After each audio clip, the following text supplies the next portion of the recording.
The wizard studies में आप सभी लोगों का एक बार फिर से स्वागत है।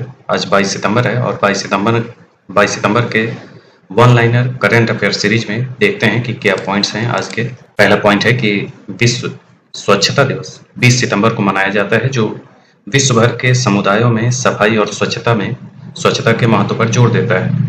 प्रधानमंत्री ने अमरावती में PM Mitra mega integrated textile reason and apparel, इसी को शॉर्ट में पीएम मित्र कहते हैं, पीएम मित्र पार्क की आधारशिला रखी, जिसका उद्देश्य कपड़ा उद्योग को बढ़ावा देना है। पीएम मित्र पार्क जो है, इसका उद्देश्य है कपड़ा उद्योग को बढ़ावा देना, यह आपको याद रखना चाहिए।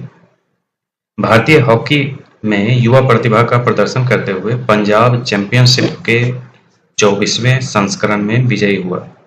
हॉकी इंडिया जूनियर पुरुष राष्ट्रीय चैंपियनशिप 2024 हो रहा है, उसी के तहत पंजाब चैंपियनशिप के 14वें संस्करण में विजयी हुआ है। तैयब इकराम को लगातार दूसरी बार अंतर्राष्ट्रीय हॉकी महासंघ का अध्यक्ष चुना गया है। तैयब इकराम। अगला है कि देश के शासन में संविधान के महत्व को दर्शाते हुए एक भव्य समारोह मनाया जाता है नेपाल संविधान दिवस के तौर पर। नेपाल में संविधान लागू हुआ था, इसलिए वहां नेपाल संविधान दिवस मनाया जाता है। भारत रोमानिया संबंध के 75 वर्ष हो गए हैं। रोमानिया और भारत के राजनयिक संबंधों के 75 वर्ष पूरे होने पर जश्न मनाया गया।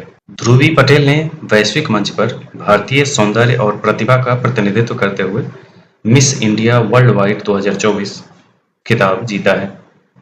भारत का तीसरा स्वदेशी दाबित भारी जल रिएक्टर यानी pressurised heavy water reactor PHWR, जिसको शॉर्ट में कहेंगे, राजस्थान में सक्रिय किया गया, जो देश के परमाणु ऊर्जा क्षेत्र में एक महत्वपूर्ण उपलब्धि है। दिव्यांग कलाकारों और शिल्पकारों की प्रतिभा को बढ़ावा देने के लिए विशाखापत्तनम में मेले के 19वें संस्करण का उद्घाटन किया गया।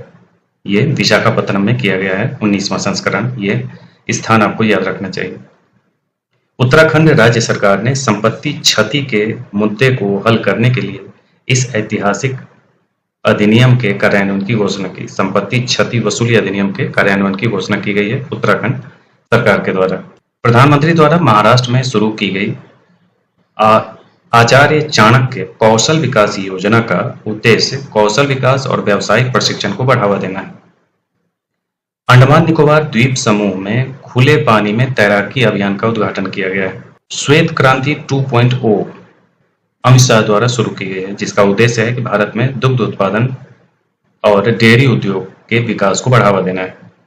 जसप्रीत बुमराह जो क्रिकेटर हैं, इन्होंने अंतर्राष्ट्रीय क्रिकेट में 400 विकेट लेने की उल्लेखनीय उपलब्धि हासिल की है। 400 विकेट। निखत जरीन मुक्केबाज को तेलंगाना में पुलिस उपाधीक्षक के रूप में नियुक्त किया गया है। भारत ने सिंधु जल संधि की समीक्षा और संशोधन के लिए पाकिस्तान को औपचारिक नोटिस भेजा है, यानी कि भारत सिंधु जल संधि में कुछ संशोधन करना चाहता है, इसके लिए प्रयासरत है। हर वर्ष 21 सितंबर को दुनिया भर में विश्व अल्जाइमर दिवस मनाया जाता है। 21 सितंबर को केंद्रीय गृह और सहकारिता मंत्री अमित शाह ने महिलाओं को सशक्त बनाने, कुपोषण से लड़ने, दूध खरीद बढ़ाने और सहकारी समिति को मजबूत करने के लिए श्वेत क्रांति 2.0 का शुभारंभ किया है।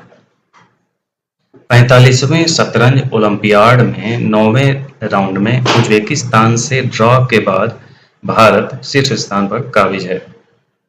3 मैचों की श्रृंखला के दूसरे वनडे में 20 सितंबर को शारजाह में अफगानिस्तान क्रिकेट टीम ने दक्षिण अफ्रीका को 177 रन से हराया। ये बहुत बड़ी उपलब्धि है अफगानिस्तान के लिए, दक्षिण अफ्रीका जैसी टीम को हरा दिया 177 रन से। संयुक्त राज्य अमेरिका की भारतीय मूल की छात्रा ध्रुवी पटेल को मिस इंडिया वर्ल्ड वाइड 2024 का टाइटल जीता है। केंद्रीय रेल मंत्री अश्विनी वैष्णव ने 20 सितंबर को नई दिल्ली के हजरत निजामुद्दीन रेलवे स्टेशन से भारत नेपाल मैत्री यात्रा पर्यटक रेल को हरी झंडी दिखाकर रवाना किया है। इस रेल के माध्यम से पर्यटक भारत और नेपाल सीमा पर स्थित धार्मिक स्थलों का भ्रमण कर सकेंगे। केंद्रीय स्वास्थ्य मंत्री जगत प्रसाद नड्डा JP नड्डा ने 21 सितंबर को राजधानी दिल्ली के भारत मंडपम में वैश्विक खाद्य नियामक शिखर सम्मेलन का उद्घाटन किया है। ये स्वास्थ्य मंत्री हैं और भाजपा के पार्टी के राष्ट्रीय अध्यक्ष भी हैं, जेपी नड्डा, वैश्विक खाद्य नियामक शिखर सम्मेलन का उद्घाटन किया। संयुक्त राष्ट्र ने चक्रवाती तूफान टाइफून यागी से हुई क्षति के बाद वियतनाम सरकार की सहायता के लिए 20 लाख अमेरिकी डॉलर आवंटित किया है।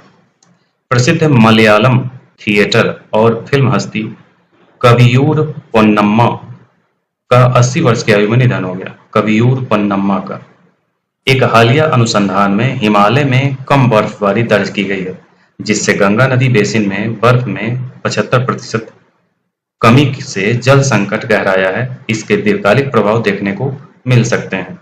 यानी कि अगर गंगा के जो ग्लेशियर हैं, जिसको गंगोत्री ग्लेशियर कहते हैं, उसमें अगर कमी आती है तो गंगा के जल में भी कमी आएगी, और 17% कमी आई है गंगोत्री ग्लेशियर के क्षेत्र में। इस बार बर्फबारी कम दर्ज की गई है इस कारण से। तो ये था आज का वन लाइनर करंट अफेयर। आज संडे है, इसलिए आज कुछ पॉइंट्स कम है। मंडे को अपने पुराने रूप में फिर से उपस्थित होंगे। आज के लिए इतना ही। धन्यवाद।